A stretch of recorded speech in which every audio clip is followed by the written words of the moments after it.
Fala pessoal, tudo bem com vocês? Palmeiras e Galo ficaram no quase, perderam a chance da liderança, que ficou com o Corinthians, e o Abel Ferreira estava indignado com a arbitragem na entrevista coletiva. E o Rafael Navarro, hein, perdeu um gol feito. Vamos falar sobre esse jogo, sobre as ausências e tudo mais? Chega mais, eu sou o Chico Garcia, inscreva-se no canal e vamos juntos!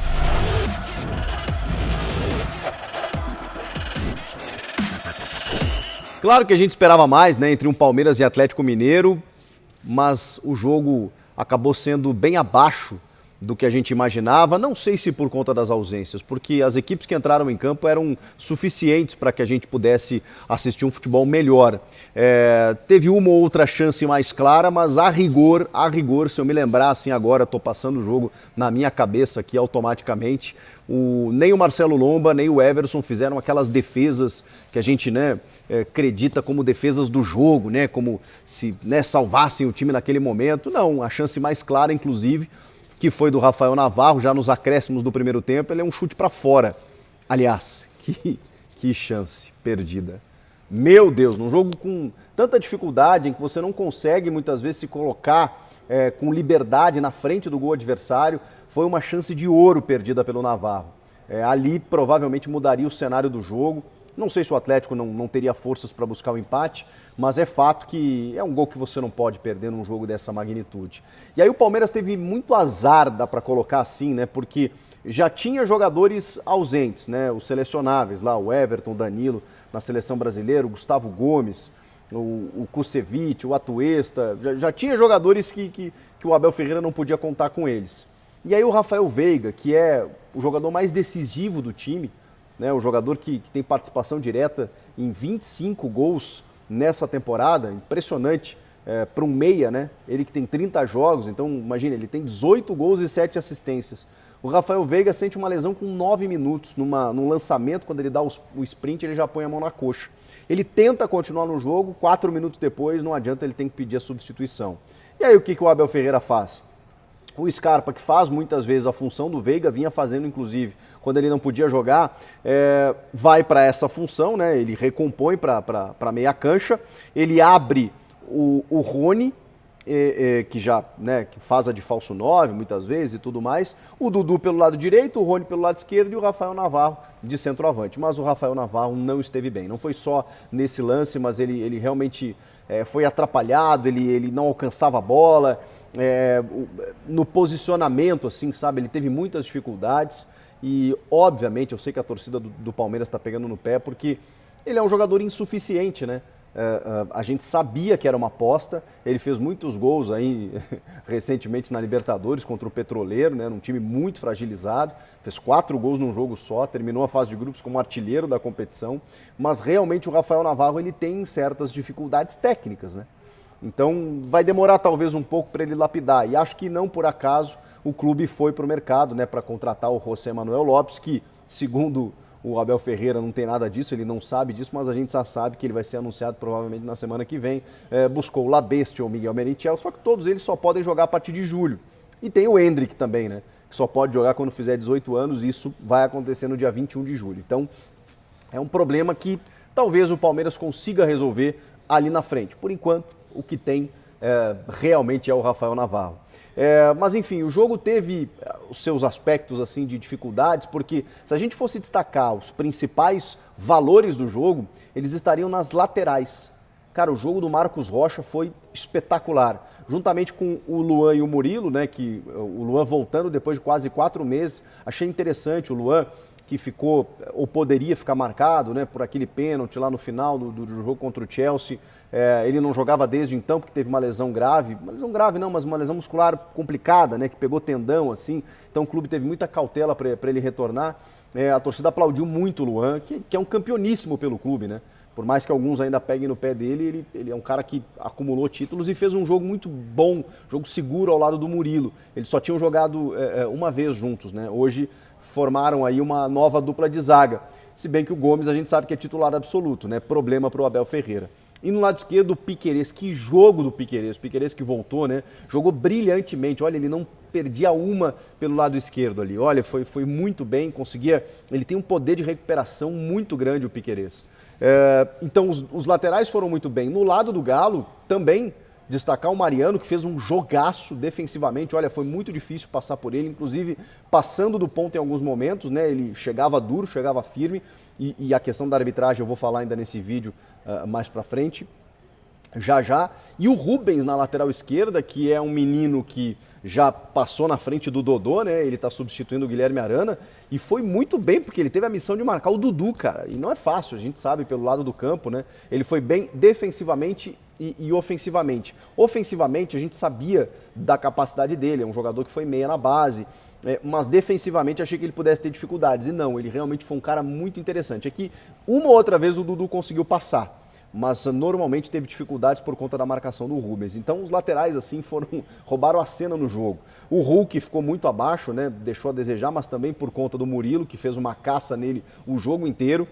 Os volantes, quando a bola se oferecia, as duas equipes estavam muito bem postadas, né? Então ficava difícil tanto para o Alan, que tem um chute a média distância, tentou uma outra vez, o Jair também não conseguiu avançar muito.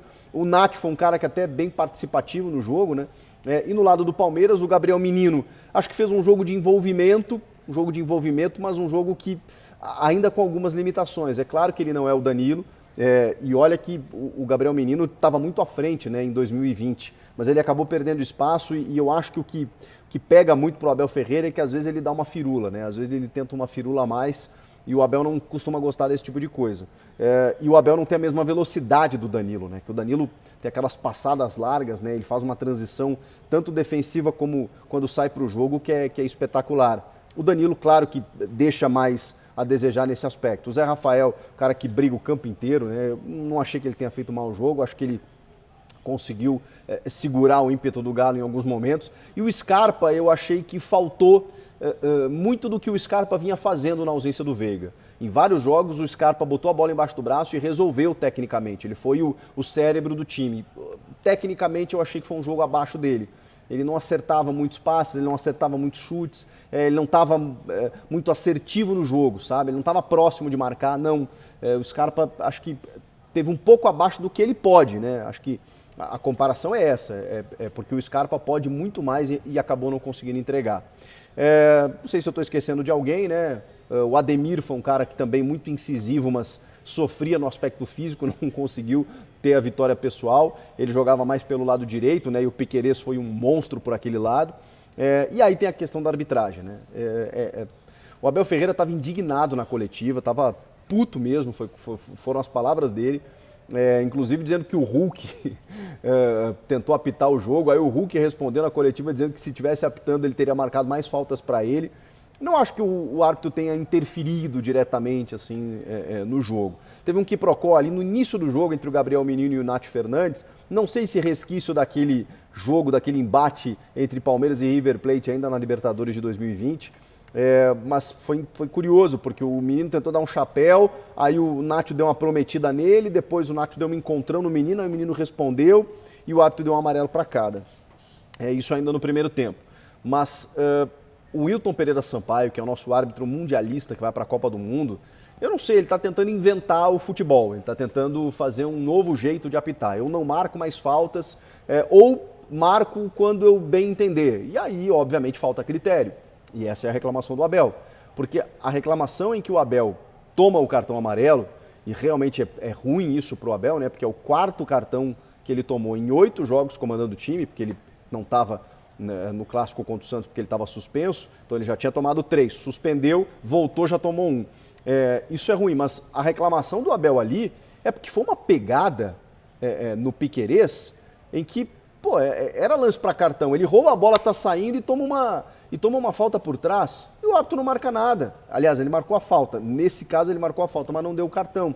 E é a chamada falta tática, né? Enfim, mas acho até que não era o lance mais grave para o Abel reclamar, mas o fato é que em muitos momentos eu olhava, isso é falta, e não era. E o Wilton mandava seguir.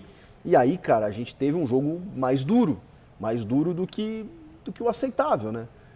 Desde que ele, enfim, começou a se candidatar para ser árbitro da Copa do Mundo, ele começou a ter esse estilo de arbitragem. Só que eu acho que ele vai se dar mal. Porque se ele chegar na Copa do Mundo e deixar de marcar algumas faltas, pode ser que em alguns contatos em que o árbitro deixa seguir, ele seja elogiado. Mas agora, em algumas faltas, que realmente são faltas, ele não marcar, ele vai se dar mal. E ele está fazendo isso aqui no futebol brasileiro. E aí você corre o risco de muitas vezes o jogo descambar para outra coisa, ficar mais violento e tudo mais, porque o jogador vai entendendo, né? O jogador vai percebendo, ele não está dando falta não, vou chegar. E aí corre o risco de lesionar alguns jogadores, como a gente está vendo aí já no campeonato, com alguns jogadores saindo machucados por conta da arbitragem não coibir esse tipo de jogada. Então assim, foi uma arbitragem ruim, ela não foi, digamos assim, ela não interferiu no resultado, ela não foi determinante para o empate, ela não foi prejudicial para nenhuma das equipes, não foi. Foi prejudicial para o jogo. O jogo não merecia uma arbitragem como a do Wilton que foi nessa noite. E o Abel estava bem revoltado na entrevista coletiva.